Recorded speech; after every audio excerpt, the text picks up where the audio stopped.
Hey there! In this tutorial, I'll show you step by step on how to fix the failed to fetch data error in Worldcoin in 2026 and resolve common loading or connection issues in apps so everything works properly again. Make sure you follow the instructions to the end. For the quick fixes for this is to make sure if your World App coin is currently up to date. You can now simply go to your Google Play and search for World App and update it. The next is uninstalling and reinstalling your app. This is quite easy, for it would be just to uninstall and install the application itself. For the next one is clearing the cache. Clear the cache, go to your settings, go to your general iPhone storage, and search for World App.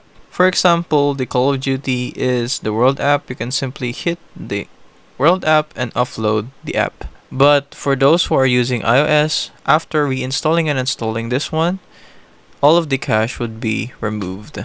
And for those who are using an Android, you can simply find the application in your storage or your My Apps, and there would be an option of clearing the cache. After this, the Data Worldcoin should be working properly again. If it helps, leave a like and subscribe for more tutorials like this.